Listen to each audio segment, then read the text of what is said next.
we've had to deal with is the volatility of the LNG facilities. And that is something that the communities have to deal with. And we've overcome it, and then kind of go back to the information status, but by working with the developers as they come in and the industries, we've been able to get the public hearings going and get the community support behind them. We are in a position where we had enough land around to get a comfortable feeling. But the issue for Ingleside has been the perception of the explosive issues associated with the facilities.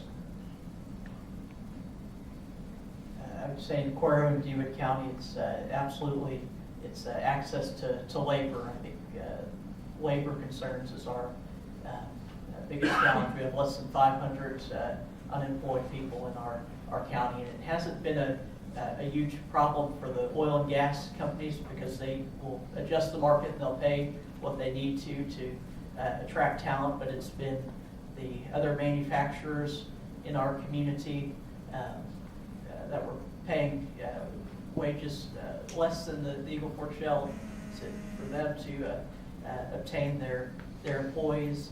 And then also it's been challenging for us to tell the story to a larger audience with the recession that hit in 08 and 09, the housing market with people being upside down on mortgages or underwater. There's a lack of mobility then to move to our areas.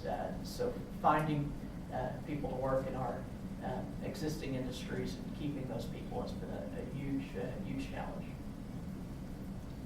The biggest challenge for us is to get people, human resources, that have the skills necessary for a community to grow, to be able to get building inspectors, to be able to get planners, to be able to get accountants.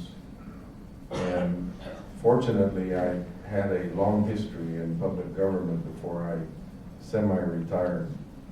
And I was able to draw on those resources. And so when the planning director in Laredo retired, I hired him on a part-time basis. When the building inspector from Laredo retired, I hired him on a part-time basis. All of these resources we've been able to use because of the relationships that I had built over the course of time. And of course, throughout the state in my history, I also had other individuals that I knew about, so I knew in which directions to go and what I needed to do. Alluding to the labor pool, I had a conversation with Leodoro because they're the cog that's in our area, and I said, have we reached the number where we have hit the unemployable population? And we no longer have an available labor pool.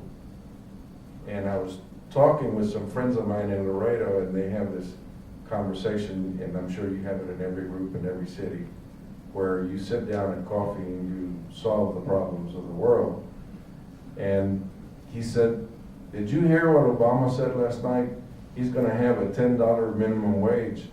And I said, hell, you don't have to wait till he brings it on. All you have to do is move to Cotulla, and the McDonald's people are paying $10 an hour. Yes, we're all